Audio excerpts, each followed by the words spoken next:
Let's talk herd. Hi, Allison. Thank you so much Hi, for coming. thank you. Yeah, you're welcome.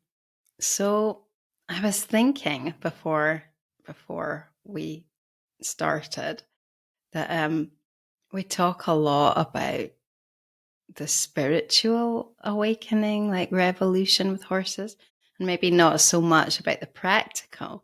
But the practical side is really fascinating. And I know that I've been through quite a major like change with my herd and horses. So yeah, I thought we could talk about that a little bit maybe because you're like the manager of a pretty large herd and got quite an amazing situation with the size of the ranch that you're on and everything. What would you say like are the biggest when you think about the changes that have happened for you and the horses over that time over since you Uh, started? What would you say are the biggest things? Probably what first comes to mind, especially since it occurred this morning as well, was that the communication is so clear. Like when Mm, there's an issue, an injury, an emergency, yes or no, just those two words, it's wow. just so Yeah. clear. And they feel free to come and ask, and they know that they can come and ask, and that we will listen or try to listen, and that we will do something. That's So really interesting. Yeah. that would be, yeah. And it took time. It was Yeah. not an immediate change. It took time, just like with people. It takes us time to like either with relationships or just we maybe didn't know how to say no or yes properly, and then that changed for us. So it's really cool watching when we have people coming, how the horses interact with them. When people have been there over and over and they know exactly what they do, how they come up and be like, "Yes, I'm hurting back here. Please help Wow. me." And Yeah. so really, yeah, we've had moments of horses waiting in line for the Really? Even farrier. the farrier? Yeah. That's impressive, isn't it? Yeah. Yeah. And would you say, so you would say in terms of the farrier that they Hmm. know what they know, like the good that he's doing for their feet? Yes. And they know that if maybe we didn't initially catch what they were trying to say, they know that they can continue asking until we get it. Yeah. Yeah, because it's an interesting thing with their feet, isn't it? I find because I think sometimes they maybe they feel like it's can hurt them. It can make them more sensitive in a way.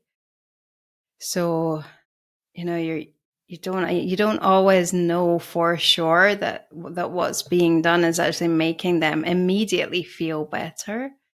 So yeah, it's getting the confidence, isn't it, in them?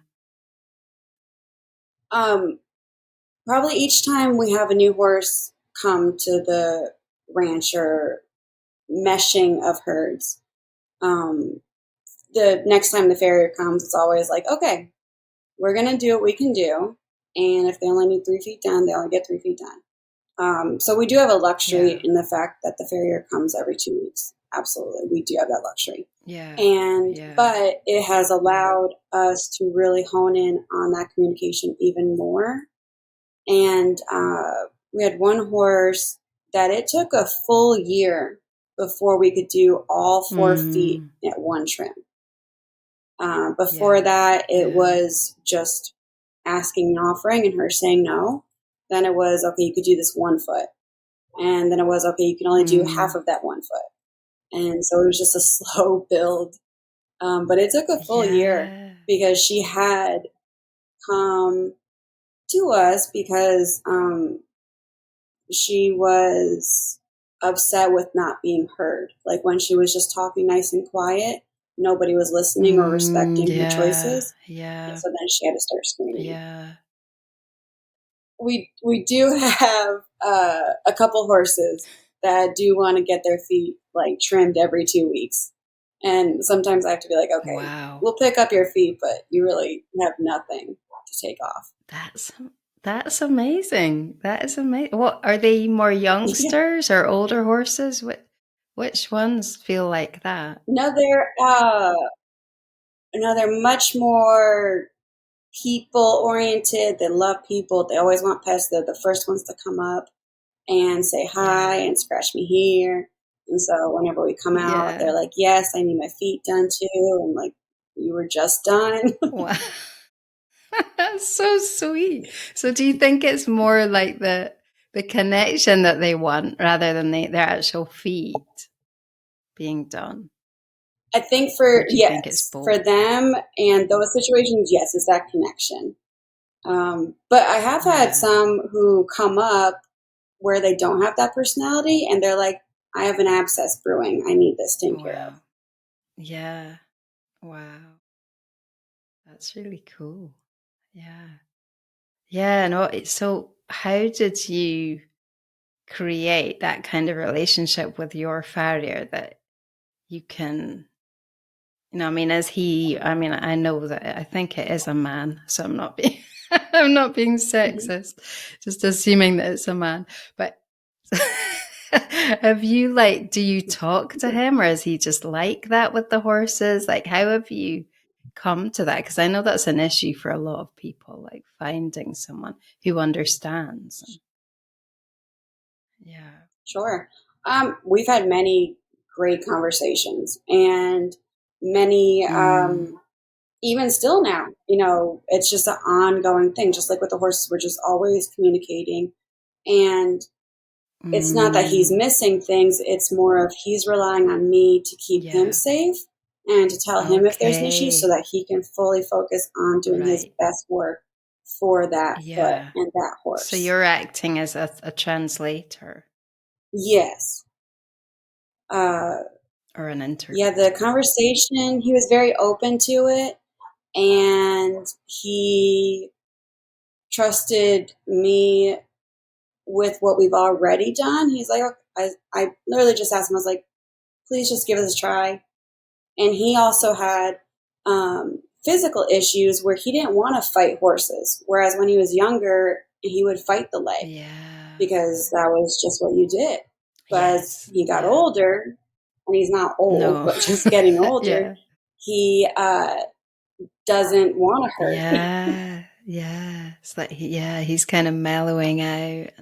Yeah. Ready to. So it's really communication, like between you and Mhm. him and the horses, and you and the horses. Yeah. That's really important. I think that's kind of the bottom line, really. Yeah. And he's so good with the horses, and he is incredibly talented as a Mm, farrier. And but he also loves horses and he has a passion for them and his timing with horses is so great anyways. yeah. So it's not just having one conversation and you've got a farrier who will try Yeah. it. It's really, yes, definitely trying and finding a really good open-minded farrier. Yeah. And someone who, I think that love for the horses is really important because they're not just there to do a job. And yeah. And maybe if they know that, it's okay that you're not just like, you don't have these expectations that, all 4 feet get done and, or, he doesn't get paid sort of thing, then he can relax and just, yeah, do his best job kind of thing. Yeah. I wanted to ask you at the beginning, you said about the horses like realizing that they had a choice and or that they could communicate with you. What do you think was missing, like at the beginning when they didn't feel like they could speak, like communicate with you and ask? It was so you played a really big role in that because my training up until meeting you was like I knew how to approach them and their boundaries and their circles, and I would stop and everything. But I just always assumed, okay, if I've gotten to the place of touching you, approaching you, and I've got this halter in my hand, we just go from there. I just put the halter on and we go. But Yeah, even okay. Yeah. when you came out and we talked about that, and I saw you and you saw what I was doing, and you're like, okay, well, they're still even talking to the halter and they're still not quite sure Mm, about that halter. yeah. And Yeah. so when I backed off there, that really changed Okay. Yeah. everything. Yeah. Yeah. So it's almost like realizing that they have an opinion or that they have a voice, isn't it? I suppose. Yeah, and I always thought that I Yeah. heard their voice and respected it. Um, but obviously I was missing a piece. And I once you open that door to hearing that last yes or no, and then also really the expression of if it doesn't feel like a Mm, yes, then it's not a yes. Even if it's a maybe, but it's not a yes. And once mm, I really yeah. felt the confidence Yeah. in that yes, and each horse's yes feels different. And so that just takes time and consistency. But like once I Yeah. felt that yes, and I was like, oh, all of those were maybes and no and quiet, and they weren't true yeses. Yeah. That's so true. Yeah. Yeah. I love that. Yeah, I love that way of sort of putting it because it's I think often at the beginning of when you I think when you have horses or you're used to horses that aren't really that clear or that maybe just that habituated to communicating, then you just kind of don't think that they will have an opinion because it's all quite muted. And then, so yeah, I suppose for me, when I think about it, I don't know. I think it was a few horses that were just able to cut through um, that sort of white noise or that blankness and just have a strong enough opinion that they were able to really get through to me and like make me realize that they can do that and that they can. And then once you get used to it, it's easier and easier. Yep, much easier. I was thinking of like that yes and no, all and the steps of it with I'm afraid of Mm, heights. I don't like heights. And if I have the opportunity to kind of like maybe work on that, if I had the desire, so yeah, first I have to have the desire to want to work on that. And if I respected my body enough where like I take yeah, one step up, yeah. and if I am aware and I'm like, oh, okay, my body's starting to feel really uncomfortable, let me just stay here, wait for it to relax, and then I'll be done for the day. I'll step back down. And then that's almost like how and then I could, Mm, from there I could go higher yeah, and yeah, higher, but I might always just reach a point of I can't go any higher with my body saying yes. And that's kind of what I was seeing with the horses too, with that yes and no, is that there were mm, steps, and sometimes there was just that one step of this is kind of it, and it'll be there for like a while or years, or that's just how it is. mm, But how just the approaching and then the halter and each part, the first step yeah, towards the arena or the saddle pad or saddle, each one is an opportunity to check in with them and myself for the yes or the no. yeah, yeah. It's so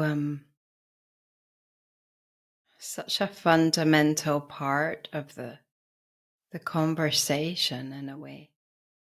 And I think when I think about that and the subtlety of it, and when I first started doing that with the horses, it's almost like when I look back, I see that as being in a box, like a certain box. And I was in that box and we were doing that. So it's like you say, I was like offering a certain thing and then like listening and like giving that space and, and the horse would kind of fill that in with, just like, it was definitely a dialogue. But then over time, as I suppose maybe as I've changed and I've, you know, followed what felt good for me, like it's almost like the box changes and we enter a bigger box. And so trying to explain this, like the smaller box was like, so we're gonna do work, like we're gonna do work together, we're gonna do training work together because it's good for us, we enjoy it, whatever. It doesn't really matter what the reason is, but that's where your mind, that's your world. Like that was the world. It was like that's what we do. So you're kind of working, like you say, a little bit like our world is the mountain, or and that's what we're climbing up. And so that's the task. And you're doing that. But then as you kind of have those I don't know what really changes it, but then it's like the world changes. So for me, I'm just talking about this is what is bringing up for me, like this understanding when I look back on my conversation. It's like the world has kind of changed for me out of that training focus. So it's like, and I think what took us out of that was the conversation. So it was like we would have this conversation about whether they were happy with things or not. And they might be or they might not be. It wasn't really that important. But then they started to offer ideas that were different. Like, so the main one I can think of with my horses was that they didn't want to do stuff with equipment at all anymore. Like, it wasn't necessarily a rule like that, and I have to learn that as well, that it's not a rule.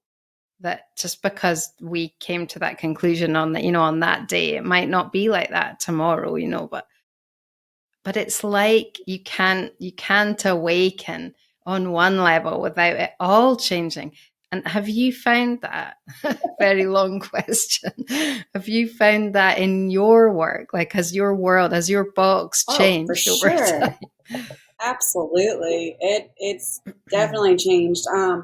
It's changed when we added into the mix of taking care of the land and really working on soil regeneration. And then that turned into, okay, the horses can Mm, only graze this much of the grass and then they have to move. So them and we had to learn what hot wire was and how to do it and mm, like how much acreage do they need to graze for the night before they're like, oh, I'm starving. And so we learned that together. And then they yeah, just kind of they like it because they're like, oh, the grass tastes better, and I don't want to eat all the way down because I know we get to move.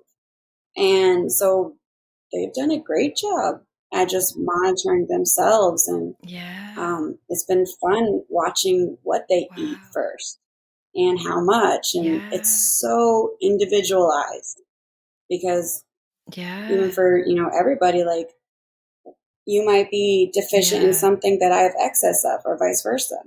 And so just seeing what they're choosing themselves because they have a very mm, clean body, uh, it's really fun. It's pretty interesting. wow. And seeing how that changes So during the seasons. how does that, yeah. So so it makes more sense on a practical level. So you had the horses, like when I visited, they were in like an area, a big area, but like an area, and there wasn't a lot of grass at that time because you're in Texas and it's like very hot, and it's difficult, I suppose, to get grass to grow, and we kind of have that issue here as well a little bit when it burns off. And so what changed? Like, what did you do? Like, what was the sort of ABC of that We shift? had to, right, we had to obviously acquire more acreage for the horses. So where I work, there's plenty of, Yeah, but it wasn't really like fenced in. It was pretty open. So we either put up yeah. fencing, permanent fencing, or we just did hot wire.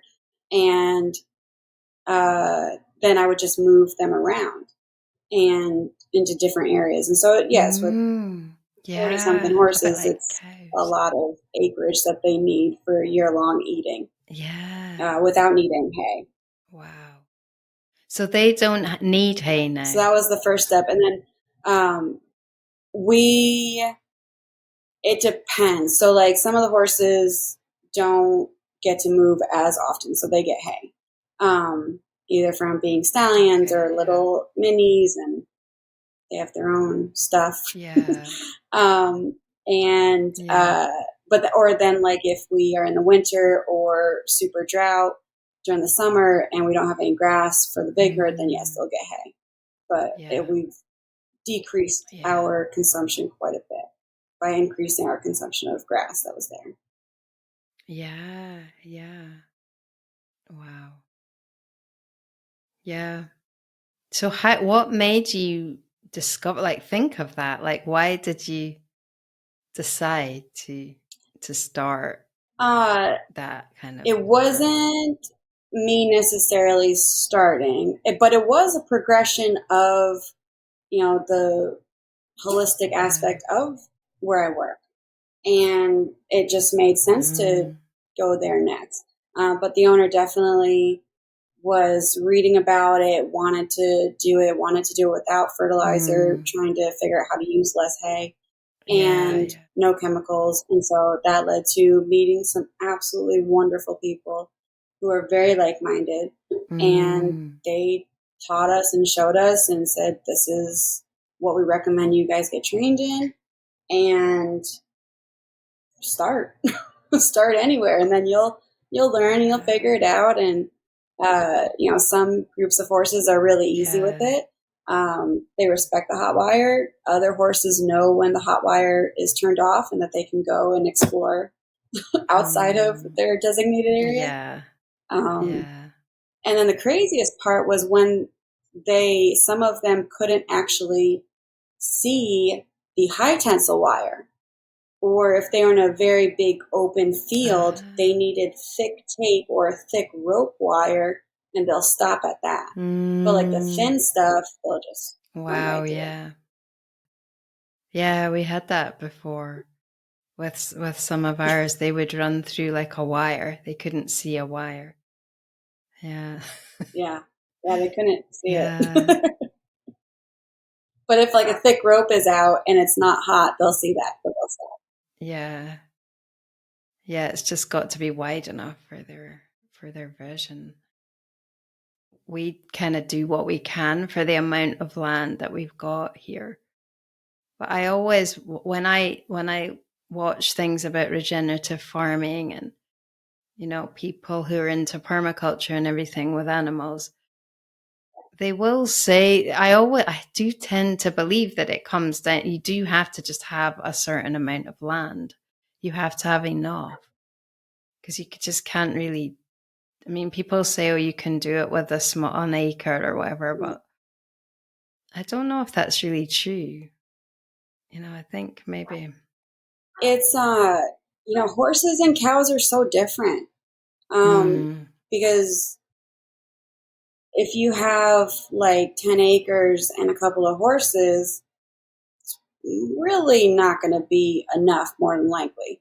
But if you have like kind of some older horses or some quiet horses, and they're okay with being like in a sacrificed area, so an area where mm, it's going to be overgrazed and it's going to be trampled and hard and compacted, then, and if yeah. they're okay with being in there for a month or two, but then you have 10 Mm, acres that you can rotate through, yes, you can absolutely yeah. do that.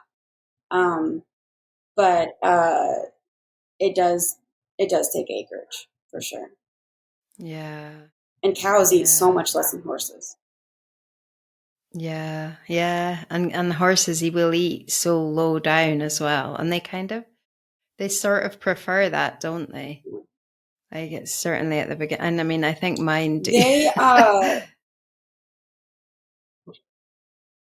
if the land and the grass is allowed to rest long enough, and you have like really tall grass, um, Yeah, and then you have the green right at the top, and then like the last 4 to 5 inches are like brown, they'll actually yeah, stop as long as they have another place to go. But like if there's no yeah. more green grass, or if there's no designated sacrificed area where there's going to be hay, they will absolutely eat Hmm. that brown. Yeah. What I find with mine, because we haven't been able to fence like the largest area. Well, it's not the largest. We've got two big areas, and there's one that we used to take hay from, and we're able to rest that because we fenced it. Like we fenced it so that it's because the main area that we haven't fenced is like connected to the barns and the water. So we'd have to be able to do a lane through that so that we could rest it. And what I Mhm. find is that even though they've got access to everything, they'll still go there because they love that grass because it's like short and sweet. And so yeah, I think Yes, yes. yeah, Yeah. yeah. They're I Oh suppose yeah, the they're a bit little like baby us. grasses are so tender and full of sugar, and Yeah. they love it. Yeah. Yeah. So yeah, so do you every day you're moving them, or is it like what's your rotation with it? Uh, Ideally, it would be like every day. So if we had all the fencing up, we'd be able to move like twice or 3 times a day. Um, we Wow, don't yeah. quite have that, but I do have the big herd on a lot of uh, acreage in the back, and so I've been going out every day, multiple times, and just watching and seeing what they're doing. And they're actually, because Mm, they've been doing it for so long, I'm hoping that this is what is going through their head, but they are knowing when to stop and move on to a new area. And the only time that yeah. that has not occurred is when we did put up permanent fencing. And so all that area around the new fencing was like bulldozed or, scraped. And so we have those little baby greens coming up. And so they're like Yeah. definitely munching down on that. And I was like, Yeah. dang it. So close. Yeah. Yeah. I think there are horses that there's one of ours, the kind of oldest gelding. He's really good at getting all of the mares to go to the long grass. And I don't know why. Like it's like he knows that's good for them and he'll try, and most of the time they'll follow him and they'll listen. So do you find that there are some that are wiser than others and that they just like they'll lead the herd? Oh, yeah. Yeah, absolutely. They, yeah, they either know that it's better for themselves, or they the communication hopefully is great, that they are like, oh, we know what the plan is, and if we want to stay out here with lots of freedom, we'll just keep moving along and doing our sections. And um, Yeah. but yeah, there are definitely a few that know how to do that, and then they also know how to get Hmm. the rest of the herd coming with them. So it's Yeah. it's always fun just watching. It's like sitting out there and watching how they communicate with each other, Mm, and then you can see like yeah. when it's like a wave, like when they start like moving. Yeah. Because I'm like animals like elephants and those migratory animals, like they know what they're doing, really, don't they? And horses have got that same Hmm. wisdom. Oh yeah. Yeah, that is something that really like disappointed me a little bit when I visited just in California as well, because there was like huge areas of like available on these ranches, and the horses weren't in them. They were in these little metal kind of pens, and I was like, why can't the horses be out like in all that freedom? And why do you think that is? Because they would come to water. It's not like they would be unavailable. But do you think it is just Mhm. convenience or people are worried about them getting injured or Uh, sure. Also, it could be convenience. It could be, okay, I know that they're there. I know they're always going to be there. If I need to go yeah, get them, they're there. yeah, Could also be the expense of fencing. Could that's just be true. aesthetics as Yeah, well. Maybe whoever owns it yeah, doesn't want to see all that fencing. They want to see it nice and open. yeah, that's true. Yeah, I suppose it's like Yeah. anything, the relationship has to get more important to you than the mechanics of things and what it looks like. And yeah, Yeah. yeah, But it's it everybody has their journey, and mm, we didn't do everything right in the beginning. We also didn't do everything all at one time. It would have been so yeah, overwhelming. exactly. But that's Yeah, why, just like when the people told us just start, that was the easiest thing. We mm, just started. And then we just kind of grew yes, from there and learned and gathered more information from the animals on what yeah, was best. But yeah, just that first step, just that first start is so important. yes. And what were the main things that you did really? Just what did you learn that you didn't know before? Um, with the soil and the grazing, or with the Yeah. horses in general. What just yeah, just anything. So it was with the soil and grazing and just starting with the hot wire. We did, just to introduce them to it. So I did like a box kind of thing, Okay. and I Yeah. had a horse on each side, so there was hot wire between them, and we Mm, fed them like that, and we made it hot, so they had plenty of room for an exit, and then yeah. they were able to touch it and figure it out, and it Yeah. it doesn't hurt. I was trying to describe what getting shocked by the hot wire feels like. It doesn't Mm, hurt. It does kind of jangle the body.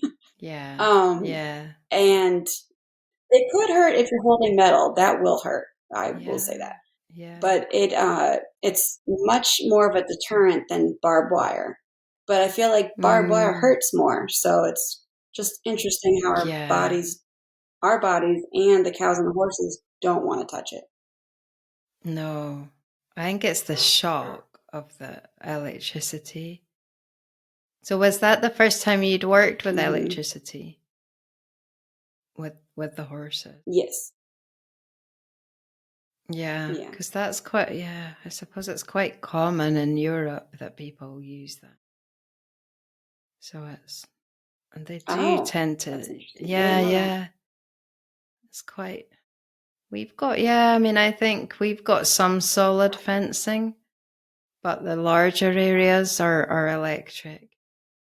And yeah, it works quite well once I find it was really good when they got used to the solid fencing and they accepted it. And then the electric seemed to be more they never try to go through that. Whereas when we just had electric, they would be like often, testing it out. And so